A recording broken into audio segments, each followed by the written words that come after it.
Live from Fargo and serving you on TV, online, and on the go.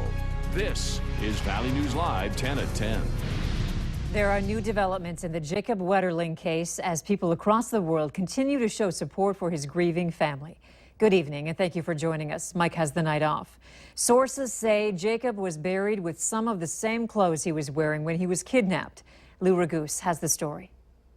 Those who helped search for Jacob Wetterling back in 1989 were well aware that when the 11-year-old was kidnapped, he was wearing a red St. Cloud hockey jacket, red T-shirt, blue sweatpants, and white tennis shoes. Now, sources confirmed to KARE 11 some of that clothing was found, along with Jacob's remains, buried on a farm near Paynesville. That farm is located along a main road into Paynesville that one might drive from St. Joseph. KARE 11 sources say Danny Heinrich led investigators to that spot last week. Heinrich, jailed on child pornography charges, was named by investigators as a person of interest in the Wetterling abduction. Heinrich lived in Paynesville at that time. According to court documents, Heinrich's shoe prints and tire tracks were consistent with those found at the scene of the Wetterling kidnapping. Investigators interviewed Heinrich at least 4 times, but he always denied knowing anything about it. Some investigators have believed since 1989 that the man who took Jacob was the same person who, 9 months earlier, kidnapped and sexually assaulted 12-year-old Jared Shirel in Cold Spring. Last year, investigators matched the DNA found on Shirel's clothing to Heinrich. Now that Heinrich has shown authorities where to find Jacob's body, many questions remain. What brought the attacker to that quiet road in St. Joseph? Was it Heinrich? And if so, did he act alone? Legal experts believe there must have been a plea bargain offered to Danny Heinrich, possibly even immunity in the case. Fargo police confirm a shooting incident occurred this evening in North Fargo. Around 6:30 p.m., numerous reports came in of gunshots being fired in the 800 block of Oak Street North. Police responded to the scene and blocked off the area. Officers stated that they have multiple suspects in custody. Red River Dispatch says that some of the suspects were found in Moorhead in a black Jeep and that a weapon was found inside. Fargo police have not confirmed that yet, but say multiple vehicles were involved. It appears it was 2 groups of people that had shot at each other. Moorhead police assisted us and located a vehicle of interest and detained a couple people in Moorhead. At this time, we're still trying to determine everyone's involvement right now. No one was hurt in the incident and no names have been released. Residents in Millville, Minnesota are reeling after a robbery at a gun shop. Bandits broke into Millville Rod and Gun, only 20 feet from where the owner and his family live. The owner said his wife and daughter were awake, the lights were on, but that did not deter the criminals. The shop's surveillance footage shows the suspects breaking in through the front door and in a matter of minutes taking nearly 80 handguns and countless amounts of ammo. The footage shows 3 people in connection with that break-in. In Moorhead, a bike path right off of 40th Avenue South near Hornbachers is being redone to fix the flooding problem that always happens when it rains. Some parents who live in that area say it couldn't have started at a worse time, with school starting tomorrow. However, many in the neighborhood think it's a good reminder to make sure children have a safe route to get to school if they bike or walk there. That first day of school for Moorhead Public Schools, again, is tomorrow. Parents have one big problem to worry about: how to get their kids to school on time with all the construction. Valley News Team's Giovanna Simic tells us how parents and teachers are dealing with the construction pain. Parents in Moorhead say they know the stress of getting their kids to school on the first day. They can also agree with the construction going on, it'll be even harder. It's been pretty rough at times. You pretty much have to add about 5, 10, sometimes even 15 minutes to any trip you want to take. Freddie Bear says he is glad he doesn't have to deal with construction because his kids take the bus. But he says he believes there will still be delays. We're planning. We're anticipating it might take them and 5, 10 more minutes. It's not just parents. Teachers say it's a pain to get to school on time. It is a huge hassle to get from one side of the town to the other. If you're just going for like a few blocks, it's not too shabby. But finding alternate routes has been a challenge. Through the summer, it was like trying new ways to get around. Almost every time we seem to hit a new spot they started working on or a spot we didn't know they were working on. And the school district has given parents some advice. Moorhead Area Public Schools has sent out announcements to families to communicate what to best do about dropping their kids off, about transportation, about routes. In Moorhead, Giovanna Simic, Valley News Live. For more information on detours for the 8th Street construction project, head to valleynewslive.com and click on this story. On that first day of school in Moorhead, there will be a special guest stopping by to greet some of the kids. Governor Mark Dayton will visit with students at Probstfield Elementary in Moorhead at 11 in the morning. It's part of his 87 Counties in 86 Days tour.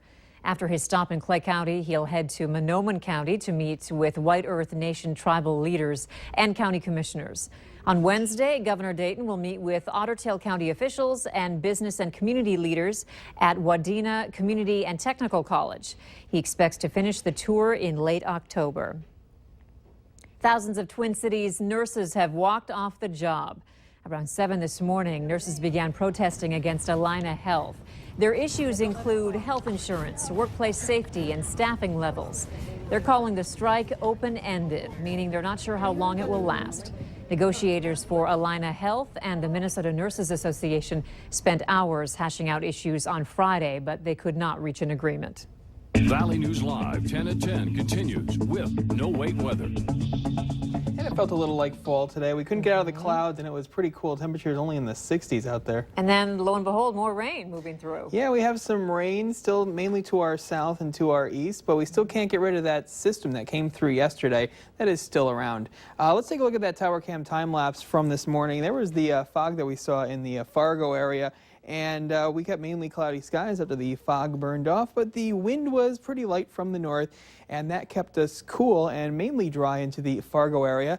Right now we're getting some rain showers, and there is a thunderstorm that missed us off to the south and to the east. Temperature at 64 degrees, Moorhead at 63, and up toward the Grand Forks area, cloudy skies, and a temperature at 63 degrees right now. High temperatures today, only at 69 in Fargo and 68 at Grand Forks. Lower 60s, Jamestown, Valley City, and the warmest air for highs today into Lakes Country, Detroit Lakes at 70 and Fergus Falls at 75 degrees. Here are the current temperatures out toward the Devil's Lake area at 61. So is Langdon, mid-60s up and down the Red River Valley. And temperatures out toward the Fergus Falls area still the warmest. They are at 70 degrees with portions of Northland, Minnesota into the lower 60s right now. And as for the dew point, most of us in the comfortable air, upper 50s, lower 60s, but still out toward Otter Tail County, they are still seeing dew points into the mid to upper 60s. So the satellite loop over the last few hours or so shows that we have a few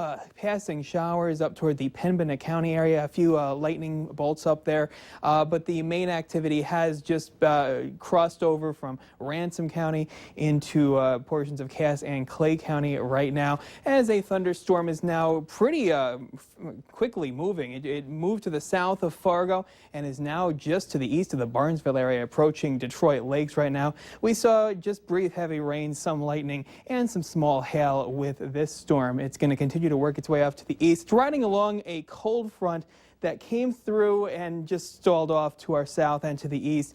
And portions of Lakes Country, including Otter Tail County, are still in the warm sector. That's where we're seeing the showers and thunderstorms. But for most of us, high pressure is working its way in, and we have that nice northerly flow that is keeping us cool, dry, and mainly cloudy. Now we're going to see that activity move off, the shower and thunderstorm activity move off to the east and dissipate as we go through the early overnight, then mainly cloudy skies during the overnight, and then decreasing clouds tomorrow as mostly cloudy skies turn partly cloudy, but we're still cool as temperatures do stay into the lower 70s in most places. As we time everything out for you tomorrow in Fargo, starting off pretty cool, 55 degrees under mostly cloudy skies, partly cloudy by around noon with that light northeast wind, 66 degrees and reaching highs into the lower 70s, partly cloudy skies, which is a little below normal for this time of year. Elsewhere across the Southern Valley, upper 60s, lower 70s, partly cloudy skies into Lakes Country, lower 70s. It will be slightly cool for this time of year. Northland, Minnesota, temperatures mainly into the 60s, as we will see that wind mainly from the north again, and partly cloudy skies and slightly cool into the Northern Valley, as temperatures will be into the mid to upper 60s. And then for the day on Wednesday, Most of the day does look good with partly cloudy skies turning mostly cloudy. We're tracking a band of some showers and thunderstorms possible, and they're going to move through during the late afternoon and early evening. Our next significant chance of some shower and thunderstorm activity Wednesday evening. Here's the photo of the day called Strips of Clouds. It's taken in Comstock, Minnesota by Tiffany Qualley. Thank you for sending this one in. And we're going to use this in the background of the 7-day forecast. And we're going to keep a high of 73 for the next couple of days, decreasing clouds on Tuesday with a chance of some showers and thunderstorms late in the day on Wednesday. Then another dry day, partly cloudy on Thursday, 74. Another chance of some showers and thunderstorms on Friday, 71. And then for game day next Saturday, not that bad weather. It's good to see some sunshine in there, and temperatures a little cool for this time of year with a high of 69. Warming it up on Sunday, mostly sunny skies, mid-70s. Another slight chance of some showers and storms on Monday, up to 72. And it might be a little cooler in the morning on Saturday, but you know that won't stop tailgaters. Nah, it's not going to be that bad. Maybe next week we could be seeing some frost in some areas, so the cool air is on the way. All right, thanks, Justin. Yep. A young patient with recurring seizures is banking on a new device to recognize those seizures and then stop them. What it is and how it works, coming up a little later. And Clinton and Trump try to solidify voters in the presidential race. That's next on Valley News Live, 10 at 10.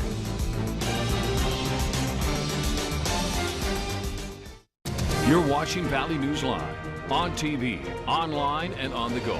Always on, wherever you are, whenever you need to know. Valley News Live.